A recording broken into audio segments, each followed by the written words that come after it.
So does this sound familiar? You put just a few items on the conveyor belt at the supermarket checkout and your eyes pop out when you see how much it costs. The government reported today that consumer spending in March shot up twice as much as economists were expecting. And it's not because we're buying more, it's because the prices are so much higher, especially foods. So far this year, food prices are rising at an annual rate of more than 5%. Worldwide, it's a lot worse. On average, food is up 45% just since last summer. Today, President Bush called on Congress to approve more than $750 million in new aid to help feed the world's hungry. We're sending a clear message to the world that America will lead the fight against hunger for years to come. Here at home, we're working to ensure that our poorest citizens get the food they need. We have two reports tonight on soaring food prices, beginning here in this country with Mark Strassman. Deep inside America's middle class, food prices now pinch a painful nerve. The rising prices have changed your whole shopping approach. Absolutely. Rich Stumpf now buys food in bulk at Costco, the warehouse retailer, where the average customer's annual income is $75,000. The store's food sales nationwide have spiked almost 20%, thanks to stockpilers like Stumpf. This would last me 6 months, but now I bought two. Got the second one here. Yeah, absolutely. So you're good for a year. Oh, absolutely. Just in the last year, prices of America's food staples have skyrocketed. Flour, now 49 cents a pound, is up 36%. Eggs at $2.20 a dozen, up 35%. Milk, $3.78 a gallon, up 23%. And pasta at $1.08 a pound, up 19%. Fruits and vegetables are also up double digits. Price of food at retail and at producer level is inflating at a rate we haven't really seen since the 70s. In San Antonio, what was Ross Powell's garage is now part pantry, part freezer. So as before, they would have said, he's a loon. Now they're saying, no, instead of the crazy uncle, I'm the smart uncle now. Rich Stumpf spent a small fortune, but saved abundant. You spent $357 for food. Right. And you're actually happy. Yeah, it's amazing, isn't it? I mean, it's amazing. More people see another savings to buying in bulk. They make fewer car trips for groceries, so they spend less money at the pump. Katie? Mark Strassman in Atlanta tonight. Mark, thank you. Paper warns of disaster over Fed move and even global economic collapse. Global economic collapse? Where have I heard that one before? I'm telling you all these things for a reason. Because I need you to understand that things are approaching, and they are approaching. The things we told you about in the past are approaching, and they're approaching quickly. All the negative stories about Glenn Beck and gold is another one that people started to do. I personally started buying gold. I think it was about $400 an ounce, between $300 and $400 an ounce.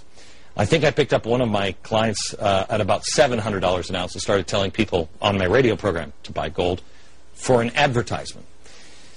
Do you know how many times I've been called crazy and how I was bilking stupid people out of their money?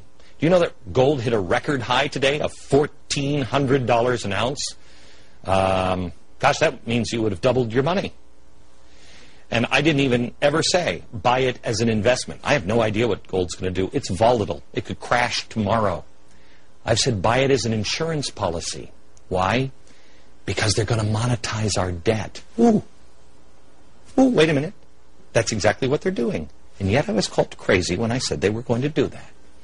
What are we giving birth to? The last one is a money crisis.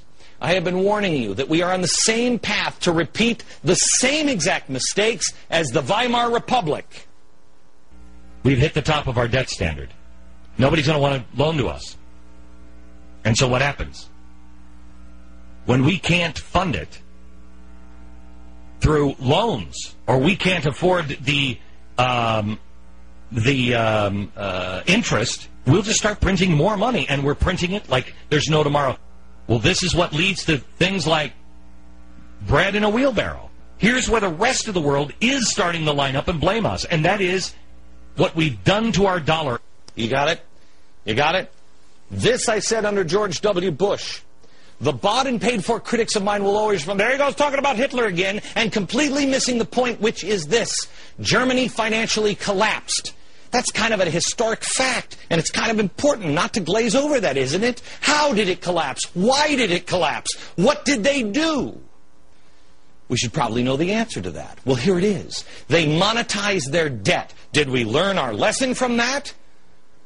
Well, I'll let Tim Geithner and Ben Bernanke, under oath, let you know. When I said on this program that we would monetize the debt, all of the experts said, Len Beck's completely insane. Tim Geithner promised it during an interview. Never do it. Ben Bernanke promised it under oath that they would never monetize the debt. Will the Federal Reserve monetize this debt? The Federal Reserve will not monetize the debt. Why is this not the dreaded concept of monetizing the debt which so many economists warn against? There's no risk of that in the United States because, again, we have a strong independent central bank. A man's word is his bond. Glenn Beck is off his rocker. Don't listen to him. Oh, wait, what's that? Oh, it's an announcement from the Fed last week that they are monetizing the debt. Oh, and they're reinvesting about $250 billion to $300 billion more on top of the $600 billion proposed of monetizing of our debt. So it's nearly $1 trillion, but as Tim Geithner said, there's no chance of that happening in America. I also said that food inflation was coming. This is from April 2008. Listen. It's not that America is going to run out of food, because we're not. It's that food is going to get a lot more expensive, so now is the time to stock up, before the prices rise even more. Okay. Once again, mocked. I can't tell you when things are going to happen. I have no idea. I can't tell you. I don't know even what we're giving birth to, although I have a feeling it's a new world order. I don't know when the birth date is. But here's what's coming. Inflation. According to the NIA, National Inflation Association, I have these guys checked out 6 ways to Sunday. Joe, these are credible people. Credible people. This is unbelievable. The food crisis on inflation will be, according to the National Institute of whatever it is, will be the top crisis in 2011. According to them, we can see prices as high for 1 ear of corn, $11.43. 1 ear of corn. $23.05 for a 24-ounce loaf of wheat bread. This, $62.21. 32-ounce packaged granulated sugar, Domino's. Milk. Try this out for size. Hey, Mom, only $24.31 for a 32-ounce container of soy milk.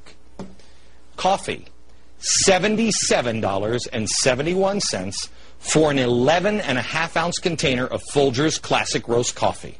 Not according to me, according to inflation experts. How about this one? This is 15 fluid ounces. If you get a 64 fluid ounce container of Minute Maid orange juice, $45.71. I had to check this one because I couldn't believe it. This is 1.55 ounces. For 1.55 ounce of Hershey's milk chocolate, they say this could cost as much as $15.50. Welcome to your future of monetizing the debt. Of course, now I should mention that your salary is supposed to go right up with inflation. And if you believe that, I've got a bridge right here in New York. You let me know how that works out for you. What is the rest of the world saying about monetizing our debt? I told you that we were setting ourselves up to be the villains. Well, here is the Chinese finance vice minister. Here is what he said about it. As a major reserve currency issuer for the United States to launch a second round of quantitative easing at this time, we feel that it did not recognize its responsibility to stabilize global markets and did not think about the impact of excessive liquidity on emerging markets. Uh-oh. How about the Germans? They've lashed out. They said, I don't think that the Americans are going to solve their problems with this, and I believe it's going to create extra problems for the world. Brazil said the Fed's move, it will devalue the dollar, hurt Brazil and other export-dependent economies. The fingers will all be pointing to us. Here's what I ask you to do. I need you to pass them to a friend. I need you to tell everybody you know information is the best weapon available. Food prices will be going up. The dollar is being intentionally collapsed. You will understand that in, oh my gosh, unbelievable clarity by the end of the week. We are also training the world to blame America for every problem that pops up. When times are tough and they hit hard, do you really think the rest of the world is going to let the big bad America off without any punishment?